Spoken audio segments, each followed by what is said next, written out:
Hey guys, it's me, Jaymes. Today, we're gonna be watching Vita. We're gonna be reacting to fucking Vita Carnis.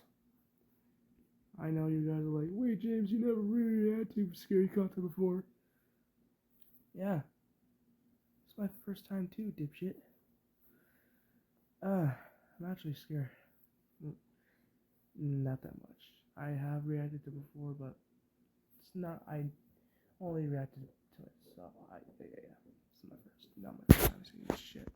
And I have watched it for people, so yeah, that's where I count as doing it solo. So, do you just want me to get over it? Yeah, fuck it.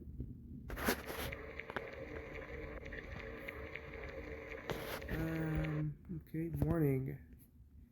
This content is about and shows imagery of graphic content like gore, violence, death, flashing of lights.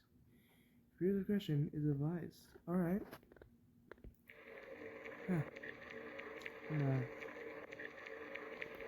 Classified material. Material law provides severe civil or criminal for this footage. Any production or prohibited. Yeah, we don't want to. Sorry if the audio is muffled. On planet Earth, life has thrived for millions of years.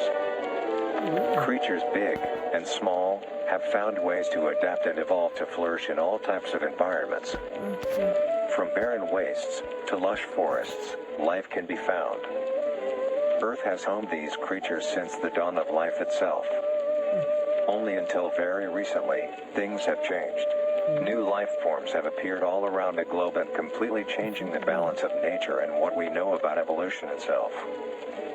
That is why we, at National Living Meat Research, have been studying these new species, trying to help educate everyone about these creatures and their wondrous ways of life. First, what are these new life forms? Since their explosive arrival across the globe in 1931, there has been much debate on what these newcomers are, and where they came from. Are they extraterrestrials coming to invade Earth? Or are they demons who come from hell to purge humanity? From what our scientists have discovered, no. The origins of these creatures are solely to Earth, miraculously out of nowhere. We don't know why or how, but one thing is for certain, Earth is now their home. What these creatures are is mysterious and still not well known today. But here's what we do know. These creatures are comprised mainly of muscle tissue, organs, and bones. They greatly resemble animals with no skin, or store-bought meat. Because of these characteristics, they have been named accordingly as Vita Carnis. The Carnis species consume decaying, organic matter, but their main diet is composed of raw meat, not including their Carnis relatives. The Carnis only appear in places where there is an abundance of crawl, which leads to the first creature of the Carnis species, the crawl. The crawl is a growth of meaty tendrils that... The fuck? Okay. This is my genuine reaction. What the hell is this? Dude. So it eats sunlight. Crawl anatomy. It's a fucking living thing. Closely resemble the small intestine, the only difference being the dark red coloration. These tendrils grow in a similar pattern as vines, mold, or fungi. A primary stem structure is the host to divisions of other, smaller branches. In each tendril contains a variety of veins, arteries, and other similar organs used to transport nutrients absorbed from its surroundings. The ends of these tendrils are equipped with organelles used to absorb water and organic matter necessary for growth. The source of these organic materials is mainly found in dirt and soil on surrounding surfaces. Using its root-like tendrils, it absorbs the material and processes it into usable energy. Although, the crawl also obtains energy through another means. Using a sophisticated form of photosynthesis, the dark pigmentation of the smaller branches is ideal for absorbing sunlight, and therefore allowing solar energy to fuel the crawl's growth. Let's talk about your alumni. Sorry about that ad. Because of its efficiency, it thrives in almost all types of environments, easily allowing it to spread across the world, and can be found pretty much anywhere. Its recent inclusion in the ecosystem has caused many major changes in nature's balance. One may assume that the crawl's presence may outcompete any other competitors, but due to its unique life cycle, where old branches fall off and decay into nutrient-rich compost, all forms of life seemingly flourish instead. The crawl's abundance grants plenty of nourishment to all animals, from plants feeding on the decayed crawl, herbivores thriving on increased plant population, and carnivores feeding on both the abundant prey, and are able to eat the crawl as well. The presence of all these animals leave behind waste, which will be broken down and consumed by the crawl, and the cycle begins again. This form of symbiosis leads to an environment where all populations thrive. Humanity also uses the crawl to our advantage. Because of the supernatural rate of growth and its richness in nutrients, an environment where all population and its richness in nutrients, it has been sustainably cultivated into domestic farms. The crawl is harvested and processed into fertilizer, which greatly increases crop yield and quality. The crawl may also be used as a food source for humans, and reliably so. But due to its unkindly appearance and taste, it has yet to reach cuisine standards. If you guys have watched Vita Carnis before, let me just tell you, if you guys have watched Vita Carnis before, you guys probably already know about some of this, so. If you haven't, sorry that I'm not going back to that stuff. It's just a thing, I guess. I do. The crawl also plays a very important role in the next creatures that we have been Hold on. There's 7 species in this? studying. Sometimes, in a crawl-populated environment, a node of meat may develop on one of the branches. This node will fall off and grow into a functioning organism, and go to live on as an independent animal. This leads us to the upcoming species that we will be discussing. The first of these creatures are the trimmings. The trimmings are small animals that resemble skinned raccoons. They are commonly known to have a plump body, round head, small eyes, nose and ear holes, and an agape mouth. They are also equipped with a diversity of limbs. All individual trimmings are unique, each with a different body shape, number of limbs, and other characteristics. One thing they all share in common is that they are made mostly of meat tissue, and are a maximum of 20 centimeters in length, no larger than a basketball. Its life starts with its separation from the crawl.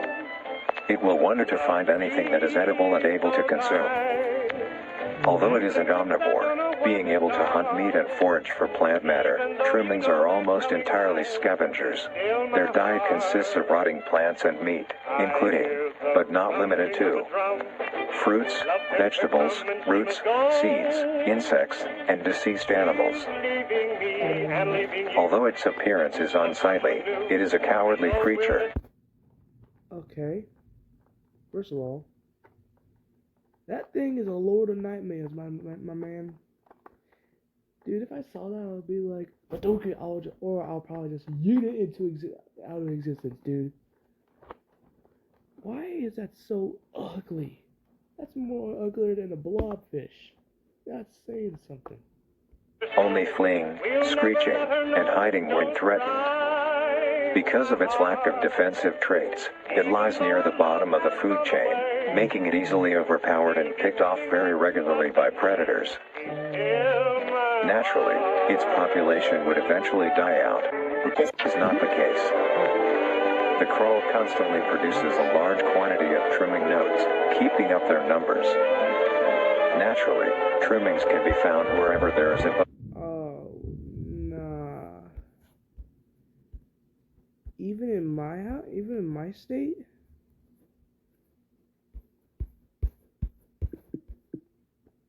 Yeah. Why I live in the United States, what the fuck? ...and crawl. Trimmings grow at a decent pace, reaching maturity at around 7 months, having a maximum lifespan of 2 to 4 years.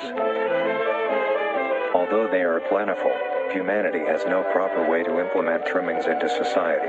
Their overabundance has even considered them pests, due to them digging through trash bins and making excessive noise at night. Besides all of this, some people still keep... What the fuck? Who chose this? Who chose this lifestyle? Who the fuck? What?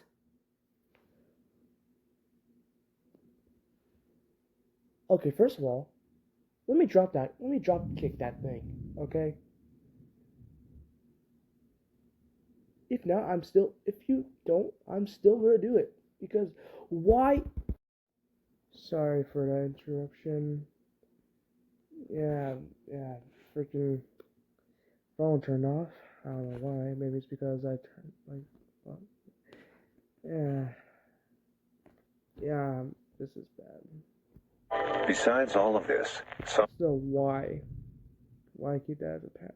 people still keep trimmings as pets, and relatively domesticate them. Nuisance or not, trimmings are a wondrous creature. From their plentiful numbers to their skittish nature, they are truly a thing to behold. The next species on our list is the meat snake. The meat snake. The meat snake is a worm-like creature, made of a variety of types of meat, coated in a transparent, skin-like membrane. Its size varies during its lifespan, depending on how much it consumes.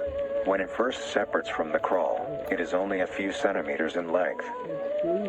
Eventually, it will reach an average length of 5 meters.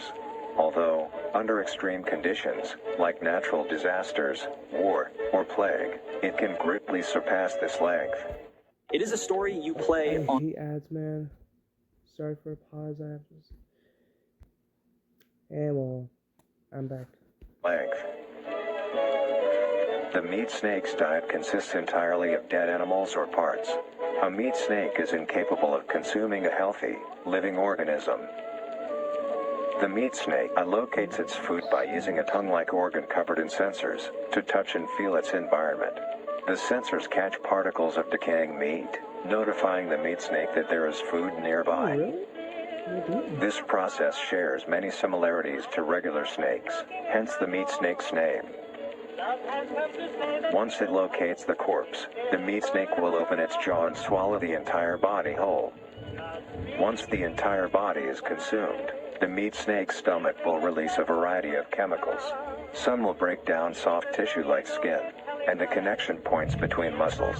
Others chemicals will then ferment and preserve the tissue to keep it from breaking down for as long as possible. After that, the remaining flesh and bones will move along the meat snake's tract and slowly be implemented into its own structure, extending the meat snake. Unsatisfactory parts like skulls, pelvises, hair, and fingernails will be excreted. Speaking of skulls, the meat snake will take the skull from the consumed organism and use it as its own. Each meat snake has its own skull. First of all, that, my friend, that is a fucking human skull. Each corresponding to what that one has consumed. During its lifespan, it will swap or replace these skulls if needed. A meat snake's lifespan depends entirely on how much a meat snake consumes. The longest one has lived for was 28 years. The meat snake has no predators and is immune to disease due to its preserving chemicals. The only significant ways a meat snake can die is through starvation, burning, or complete destruction of the meat snake's membrane coating. Interestingly, the meat snake is the only member of the Carnis family that is able to reproduce. When a meat snake reaches an excessive size, and is in the conditions to do so, it will commence mitosis, splitting itself in two. Then the now two meat snakes will go on their separate ways and live on as two Mitosis? You mean it's just, like, it's coming off a thing and just, coming off a thing and just, boom. Yeah. Duplicating. The fuck? Hell no.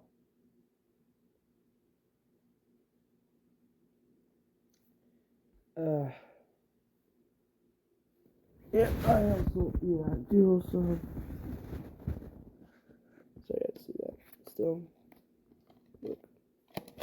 Yeah. Hold on. Yeah. If I see one of those, if I see one of those do mitosis, I'll be like, what the fuck? And yeah, absolutely demolish it. Make it non-existent. Because that is disgusting. distinct organisms. Meat snakes can only be found in moderate temperature climates, not too hot, not too cold. Their population depends entirely on the amount of corpses available. Where there is death, there are meat snakes. Humanity will use them to our advantage. Meat snakes are a very efficient and clean way of disposing of any meat products. The preserving fluid within the meat snake's body disinfects the carrion, preventing the spread of disease. Humans use meat snakes in butcher shops as a waste bin, dispose roadkill, within war on the battlefield to dispose of festering bodies and parts, and within zoos to dispose of deceased animals. They are extremely tame, not caring if any creature is around them, only acting defensively when it is within consuming a meal. This means they are very easy to tame. Overall, meat snakes are a marvelous creature with a very interesting way of sustaining itself. What is that thing? What the fuck is it doing? It is an amazing experience to encounter one, as long as you don't mind the smell.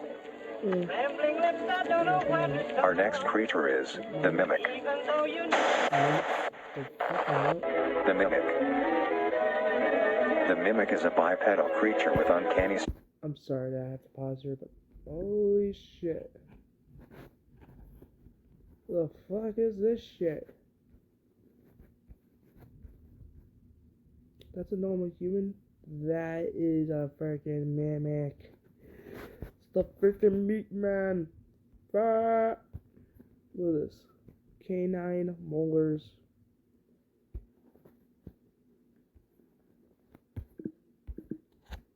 Similarities to humanoid anatomy. They greatly resemble humans without skin, with added exaggerated features. These features include extended finger length, longer limbs, bulging, empty eyes, and their most prominent feature, a wide, teeth-filled smile. Although it resembles a happy face, this is due to coincidence, and is only how their facial structure is shaped. The maw of the mimic contains much more teeth than humans, and their teeth is comprised almost entirely of incisors, with some canine and premolars in the back. This tooth composition is ideal for biting down onto meat and swallowing. I know when I unpause this thing. With bait. Hey, you're back. Chuck's hole. A mature mimic's diet is comprised entirely of human flesh.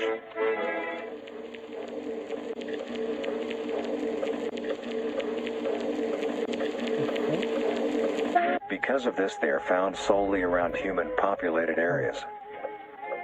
The mimic's life cycle is made of 3 stages. In the first stage, a young mimic separates from the crawl. They closely resemble their trimming relatives, but are thin, sleek, and only have 4 appendages. In this stage, the young mimic will hunt small animals, moving on to larger and larger as they grow. Once large enough, it will begin metamorphosis into the next stage of life. Metamorphosis? Once fully transformed, it will resemble the description mentioned in the beginning. Its hunting style changes and becomes much more complicated. It now stalks and feeds only on humans. It will locate human-populated area and begin its search for an easy target. To blend in, it may use objects to conceal itself. These include clothing, mannequins, and furniture. Once a target has been found, the mimic will observe its prey and learn its routine and when it is most vulnerable. This is typically when the human is asleep at night. Once the prey is within position, the mimic will advance silently until it is close enough. The mimic will then execute and immediately begin consumption. Once the mimic has had its fill, it will leave the scene, a fair distance away from the human population, and begin to digest its meal. Although, in the case that a human is awake, a mimic will use a variety of sounds to either lure or startle prey into cornering themselves. Once a human is in place, it will swiftly attack and kill the helpless target. Yeah. Oh no. Oh fuck. Sorry, sorry if it's over his eyes. No,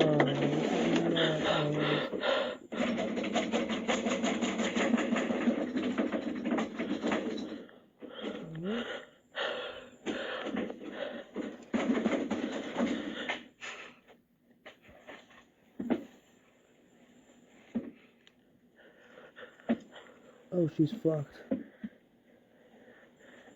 She's done for.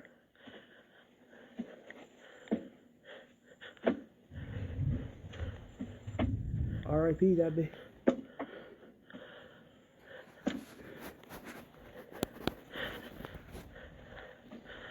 Oh no.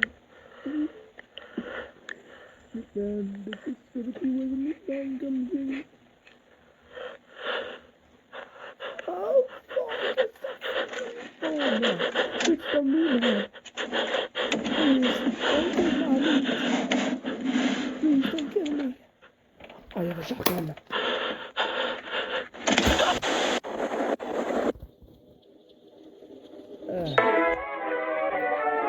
The next stage of the mimic's life cycle has two potential morphs it may develop into.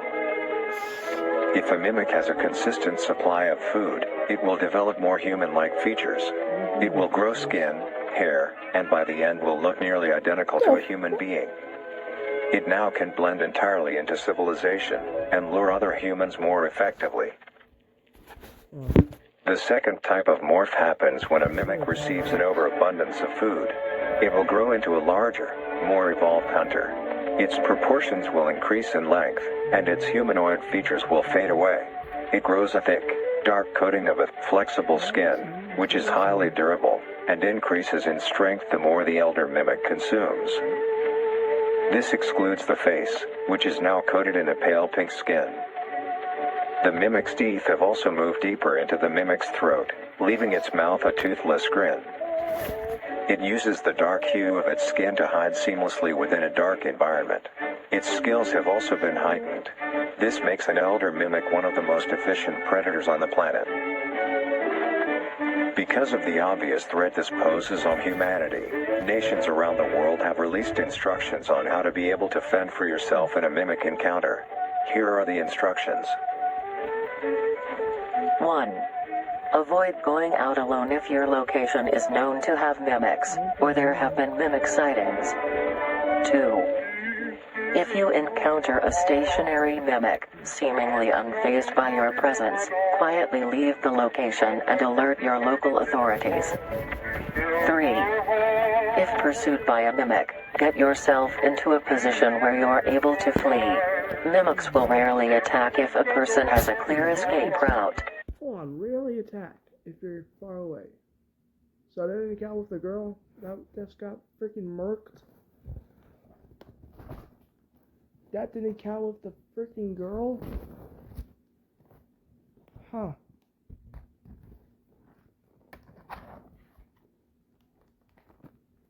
Well, that's a new fact I didn't know about. 4. In the event that you have been cornered by a mimic, roll into the fetal position, protecting your neck, face, and vital organs from attack. Make as much noise as you can to alert any other people. 5.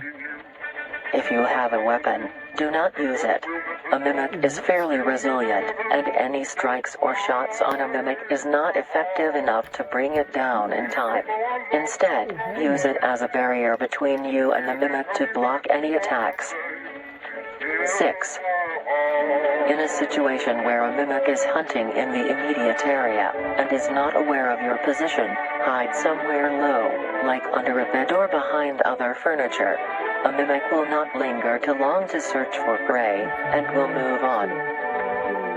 Be safe, and avoid any encounters with a mimic at all costs.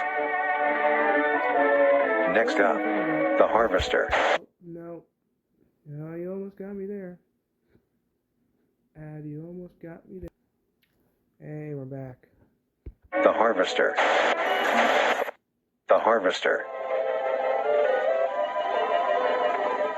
The Harvester is a large, bulbous mass, with a large amount of tendrils spreading from the base. The bulb measures around 3 meters in height and 2 meters in diameter. The tendrils, on the other hand, can extend up to 150 meters in diameter horizontally. The Harvester is a specialized form of crawl that grows in a unique and deadly way. A harvester is created when a node, that will grow into a harvester, instead of separating, continues to grow. Eventually, it will grow tendrils of its own.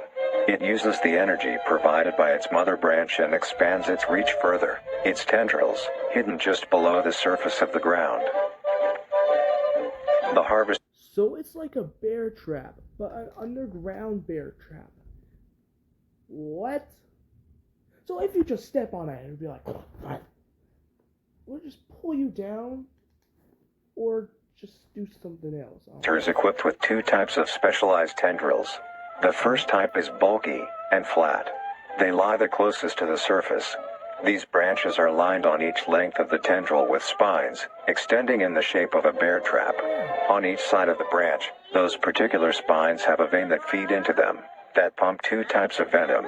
On one side, the spines can inject a neurotoxin, which will attack the nervous system of whomever it is injected into, causing sudden paralysis. The other side can inject an anticoagulant. Anticoagulant? That means no clotting in your system. Oh my god. So you can bleed out. What the fuck? Okay. Why does this thing exist? Dude. Well, hey, it's kind of the first time that not really, is it the first time that humanity actually has a freaking apex predator? I don't know. Whatever. Which when injected, prevents blood cells from clotting. Whenever a large animal moves across the area armed with these tendrils, the branches will clamp onto the animal and thrash violently. Once the prey has been injected with both venoms, the tendrils will rest and the prey will immediately collapse. The animal will be unable to move due to the paralysis, and the wounds caused by the thrashing spines will not stop bleeding. All the prey can do is lie patiently, until succumbing to blood loss. Once the prey has bled out, the second type of tendrils come in. They lie below the spine equipped once. These branches are thick, but very sturdy.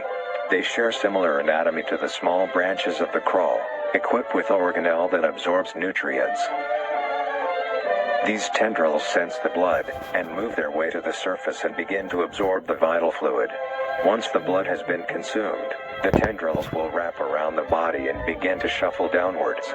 This movement loosens the soil and slowly pull the body underground. Once secure, the tendrils will continue to feed until there is nothing but scraps. The nourishment absorbed by the tendrils will be sucked back into the main bulb of the harvester. This bulb houses all the vital organs and the venom glands that pump into the spines. The nutrients are then converted into usable energy. The remains underground decompose, providing a rich soil, causing very prominent plant growth, which then attracts more animals.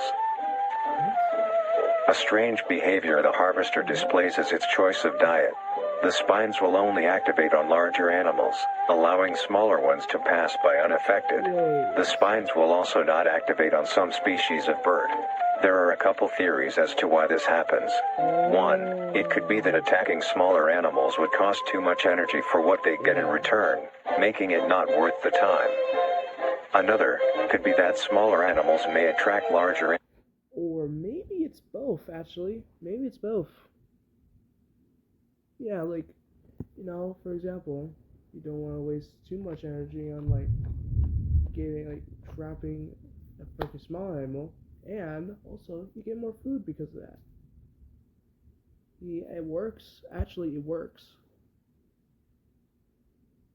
Just don't include the bloodshed and violence this guy has to go through. So, yeah, let's continue. Animals or predators, allowing a safe place where prey may thrive and lure more predators. It truly is astonishing. Although it is a spectacular creature, it is also very dangerous. The harvester is decently rare, only populating sparse areas in the northern hemisphere. Okay. Oh, so Australia is... Wait, Australia is, like, safe from harvesters? Holy shit. But I'm so fucked. Woodland forests. If you are stung by a harvester, there will be no way of helping you, being that there is no cure, and fatality is 100% positive. The best thing you can do is avoid encountering a harvester in the first place. If you are hiking, take note of any warnings or signs saying that there are harvesters around. If you also notice an abundance of lush, ground-dwelling plants in a forested area, and there are no signs of wildlife, this is suspicious and you should leave the area, staying close to the base of large trees or rocks. If you find yourself in the middle of a harvester ground, do not panic. Sudden movements may activate the tendrils and will inject you. Although a harvester is rather forgiving, do not risk any skittish movements. Remain calm. If you have any objects with considerable heft, like coats, backpacks, or full water bottles, gently take that object and lightly toss it towards the bulb, and away from your escape route.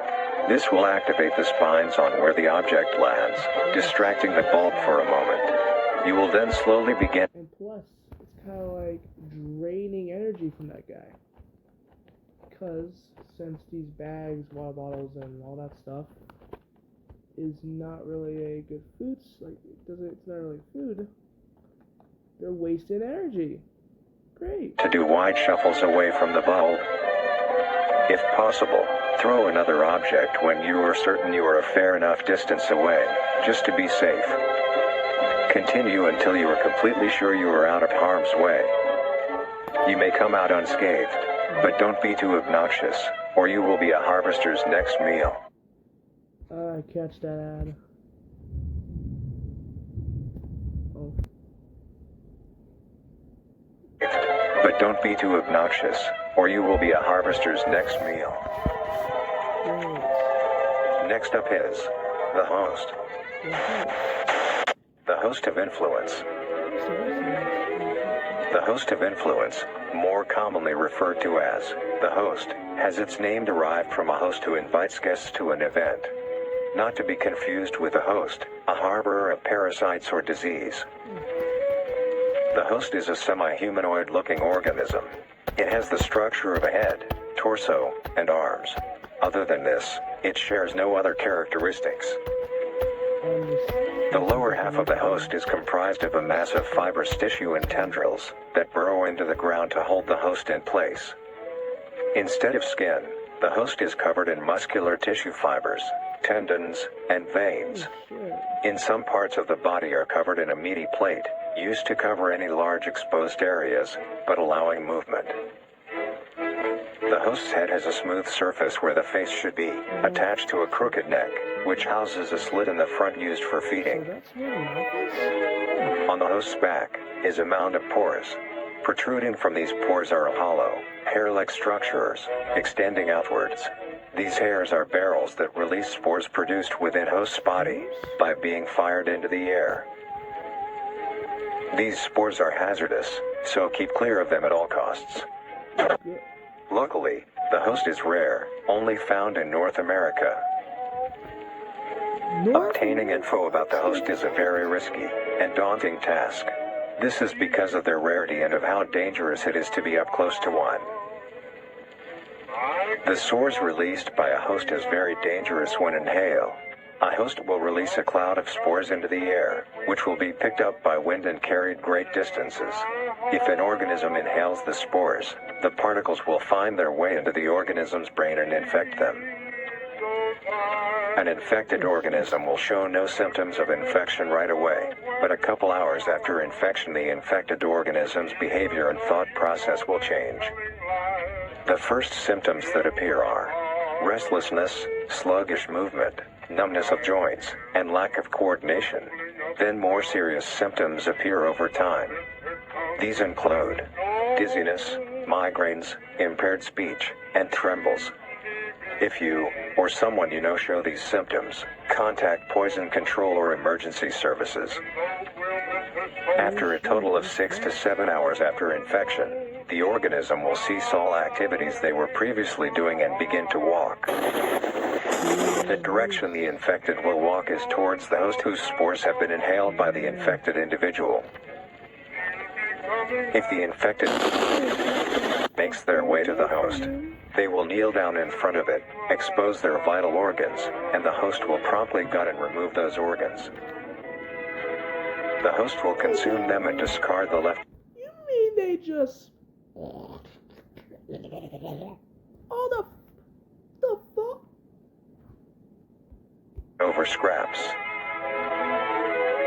However, if an infected organism doesn't reach the host within a 36-hour span or is treated for their infection, the effects will wear off and return back to normal.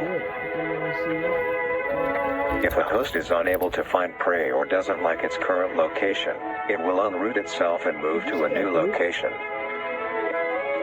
Their scarce numbers and the hazard of being around one makes getting info about the host very daunting. All you need to currently know is that the host is extremely dangerous and should be avoided at all costs. Next, the monoliths. The monoliths. The monolith is a very new creature, only showing up in June of 1972, in the area of... Wait.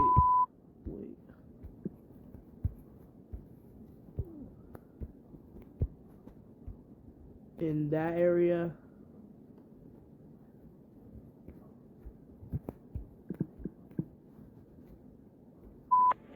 There are only 7 monoliths, all of them located in a circular position, 1.5 kilometers in diameter. This ring of monoliths surrounds... The monolith is a Titanic-sized being, measuring roughly 120 meters in height. Each monolith has 2 trunk legs that are firmly embedded underground. The legs connect to a torso. The creature itself is made of hundreds of thousands of meaty strands, tightly woven together to form the structure. These strands end at the neck, fusing into a solid mass of hardened flesh in the shape of an upside-down triangle, with a hole in its center. On each side of the monolith where arms would be, there are dozens of long, rope-like appendages. These reach just barely to the ground. At the creature's feet, the strands go deep into the earth and extend horizontally a decent distance away. What the monoliths do is simply stand and do nothing. The only activity documented that the monoliths have done was in...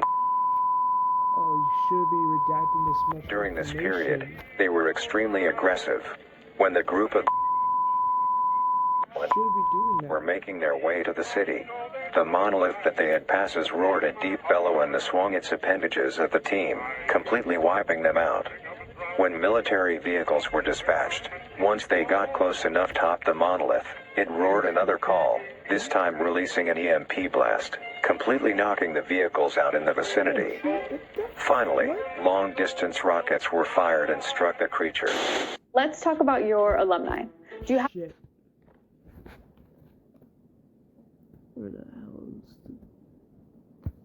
the... Oh, there it is. Hey, we're back. Finally, long-distance rockets were fired and struck the creature.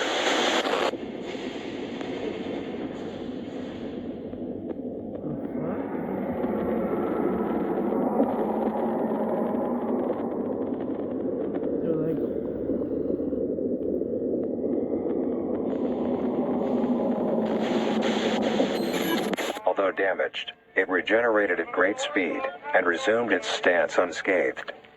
Eventually, the area has been fenced off and is now restricted to all. Ever since, the monolith stands silently, now only a grand spectacle of awe and mystery, only adding more questions to these meat beings. And finally, the last creature on this list is...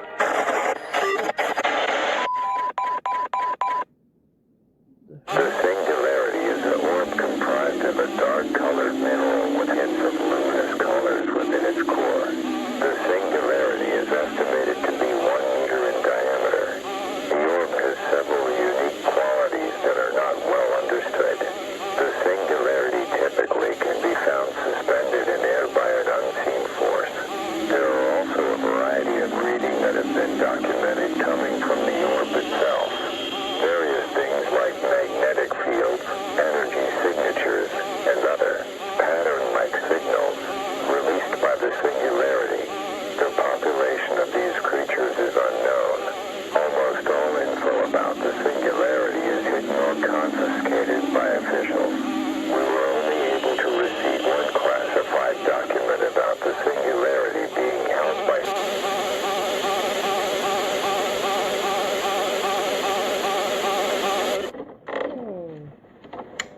marvelous and majestic world that exists today, it's as extraordinary to have such strange and mysterious beings appear all around us.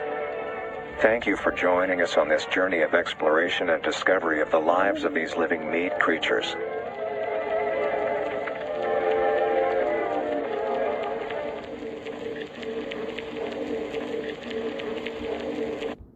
I've been traumatized. Oh shit.